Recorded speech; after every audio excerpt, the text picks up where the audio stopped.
you're just getting started out, it might seem discouraging to look at a workshop like mine, or even a workshop with fancier tools than mine, and say, how in the world can I ever afford it? So what I want to do is I want to take a few minutes and talk about how you can start your workshop out for under $1,000. A lot depends on what you're going to try and do, of course. You know, the more complex the projects, or the more finely finished the projects you're going to do, the more expensive tools you need to work with. And you'll need tools that you won't need for making some basic things, okay? But if you're just getting started out and you want some tools so that you can make some things for your home, make some patio furniture, things like that, you can get by with very little, actually. Now, I'm making a couple assumptions here in the process of doing this. My first assumption is that you probably have some tools. And when I say some tools, I'm not talking about woodworking tools.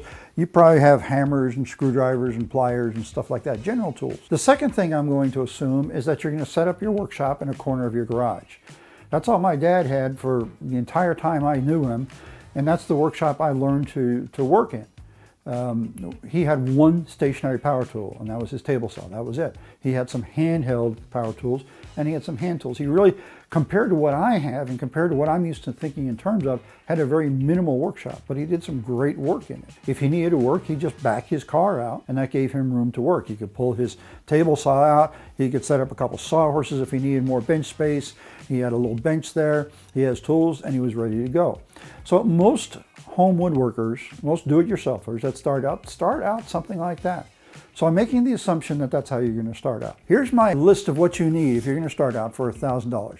And please understand, I'm going with priorities here. I'm going with the things that I believe are the most important for you to have. And the first thing you need is someplace to work. So I'm going to say a workbench. Now I'm budgeting $100 for a workbench. Now, you can build a workbench for $100. It may not be like my workbench. It may not be a fancy workbench, but I've got a couple of them out there in what I call my annex, which is the shed, that I've built that are a 3/4 inch plywood top and 2x4 leg structure. I built them for about $75 a piece, okay? So I'm budgeting $100 for that because I'm throwing in a vise. If you've seen some of the shorts where I have the little bench on my bench and I've got a metal vise there, that's a $25 vise. So for $100, you can put yourself together a workbench that you can start with. Now keep in mind that out of the 50 years that I've been doing woodworking, I have owned a real woodworking bench, so this bench, for 3. For 47 years, I worked on something like what I just described, or even less. There were several years that my workbench was a folding, one of those plastic folding tables. That was my workbench. Here in my workshop, I have a plywood top workbench against the wall. It's 24 inches deep and 16 feet wide. So that's one sheet of plywood cut in half. And it's where I have some of my smaller benchtop power tools mounted, as well as I use as a place to put hardware and things when I come back from the hardware store or the lumberyard, stuff that is going to be for a project that I haven't started yet, okay? That's the first thing you need. You need some place to work. The second thing you need is a table saw. Of all the power tools there are, the most versatile and the most powerful tool you can have for your workshop is a table saw. Now, table saws run all over the map in price. I'm budgeting $200 to $400. Now you can buy a contractor's job site table saw for as little as $200. For years and years and years, I used a Ryobi contractor's table saw as my table saw. It was not the world's best table saw, but it did the job for me, and I made a lot of stuff with it. What I would really recommend you doing is getting on like Facebook Marketplace and looking for a used table saw. I have seen a lot of used table saws at the $50 to $150 range, including a number of Craftsman table saws that were just like the one my dad had. If you can find one and it runs and the fence is there, it's all complete, buy it. I highly recommend having a table saw. You can get by without a miter saw, a joiner, a planer, a lot of these other tools that I've got sitting around here if you've got a table saw. There again, depends on the kinds of projects you're going to do. But of all the saws, the table saw is the most valuable. The third thing I look for is your other power tools. Now, nowadays, most of us are power tool woodworkers. I consider myself a power tool woodworker. Yes, I use hand tools. I've got some planes and chisels, and I use them, but nowhere near as much as I would use the power tools that I own. Okay, I use them when I need them. Now, on the other hand, there are woodworkers out there who are purists, and all they do is hand tools, and they do some beautiful work. I don't have that much patience, okay? I'll just be honest. So, cordless power tools, I would recommend buying one of the sets. You know, every brand out there has a set. And I've done a video talking about why a new woodworker wants to buy Ryobi tools. And basically the biggest reason is price. But Ryobi is also excellent for their quality. They have a 3-year warranty. They've got a very broad line of tools. You can buy them anywhere. And the batteries are fully interchangeable. So if you're going to buy a set and you're new to this, save yourself the money, buy Ryobi. If later on down the road you end up doing so much woodworking that you think you need a more expensive brand of tools, that's fine. But the Ryobi will last you a number of years and it'll do a good job, okay? When you go to look for handheld power tools, you're going to get your best value by buying one of the sets or kits. They usually come in a duffel, and you'll get 3, 4, 5, even 6 different power tools with maybe 2 batteries and a charger, because they use the same battery, so you can swap them back and forth, all right? And you only use one tool at a time, so really you shouldn't run out of batteries. So different kits have different tools, and I just took a quick look on Amazon at Ryobi's sets, and there were several different sets, and they varied by plus or minus a tool here, a tool there. What are the essential tools? The 2 most essential tools in that kit have got to be a drill driver and a circular saw. Those are the 2 power tools you're going to use the most, other than your table saw. In addition to that, some other things to consider is if it has an impact driver, what that does for you is that saves you having to swap out bits all the time, going from a drill bit to a Phillips bit so you can drive in a screw, okay? Impact driver also is really useful when you've got to drive in long screws. So that's something to consider. A jigsaw. You really can't cut curves on a table saw or with a circular saw, so jigsaw is useful. Unfortunately, a lot of those kits don't contain a jigsaw, so that may be problematic. A palm sander. Palm sanders are very useful. You're going to need some sort of a sander, and a palm sander is pretty much the most versatile. Now, you may find a random orbital sander, and that's good too. You can go with either of those. If you only have to have one, I'd say go with a palm sander. A lot of people say that a random orbital sander will cut more.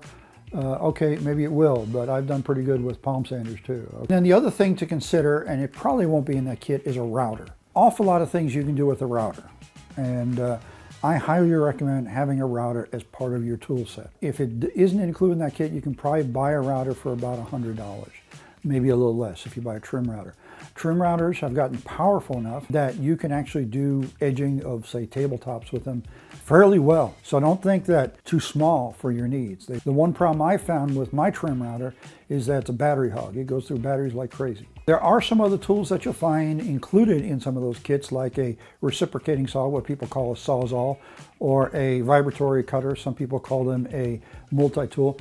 Those are really more construction tools, and they're not something that you really need for woodworking. If you're going to do projects around the house, you might need them. Some remodeling work, you might need them. But for woodworking, you don't need them. So don't spend the money on them if you can get a kit that's going to have something that's going to be more useful to you, like that palm sander or maybe a trim router. I've budgeted $300 because you can buy, there's a number of those kits by Ryobi that run about $300. So we're down to about $200 left, okay, out of our $1,000.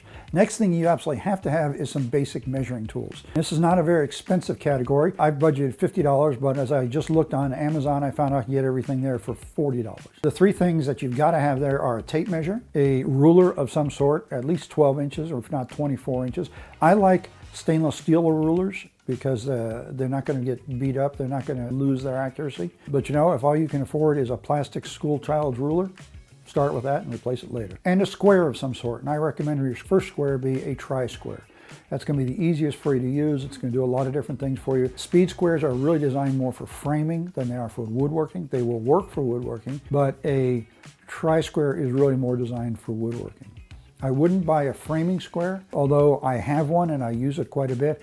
I wouldn't buy that as your first square. So those are your measuring tools. And then finally, one other thing that you might want to consider, you don't have to get it, is a moisture meter. Now the moisture meter I have, I paid less than $10 for. It was the cheapest of the cheap. On the other hand, I worked for about 45 years without having a moisture meter. Why am I saying a moisture meter? Because you really don't want to work with wood that's got a high moisture content in it. You're more likely to end up with it shrinking, bowing, twisting, cupping, warping in one way or another. So checking the moisture level of your wood is worthwhile, and the few dollars you can buy a low-cost one for is well worth spending. There are much better ones and much higher prices, and maybe sometime we're down the road you'll want to replace the inexpensive one with one of those, but to start off with, something is better than nothing, right? And then finally, hand tools. Hand tools, there's just like 3 things that I'm saying are not in your, you probably have a hammer and a screwdriver and a pair of pliers type things, okay?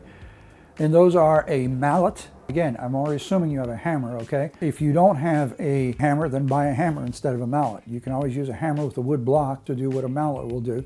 But if you already have a hammer, then buy yourself a mallet. The advantage of using a mallet over a hammer is it's less likely to mar the wood that you are beating on, okay? A chisel, just get a chisel. Like 3/4 inch wide chisel is probably gonna be the most useful chisel to you. Every penny you've got left, spend on clamps. You know, the old adage is you never have enough clamps. I would have to agree with that. I have more clamps now than I ever had, and I still don't have enough. Every time I clamp something up, especially something big or something complicated, I say, I wish I had more. Every other woodworker does too. What should you buy? Buy bar clamps. I wouldn't recommend starting off with like 36-inch bar clamps. Buy, say, 24-inch bar clamps or 18-inch bar clamps, because most of the first projects you do are probably going to be smaller projects anyway. The money you'll save, instead of buying the bigger bar clamps, hopefully you can buy an extra clamp or two, okay? Bar clamps are going to be the most useful. Now, bar clamps fall into a couple different categories. There's the type with the screw handle on them, and there's the type with the trigger grip, okay? Everyone loves the fast-acting trigger grip clamps, and I love them too. But if I could only have one clamp, I would have the one with the screw handle, because you can get more clamping pressure out of it. So that's what I would recommend buying. So here we've got $1,000, and we've got everything we need to get started. Is this everything I would want? No. Is it everything I have? By no means. But it's a really good set that will allow you to do an awful lot of projects there in your garage, your little garage workshop. You'll have a good time, you'll learn a lot, and as you work on things, you'll start realizing the other tools that you really need instead of what somebody else tells you you need. So go ahead and buy your tools, and let's make some sawdust, huh? Have a good one.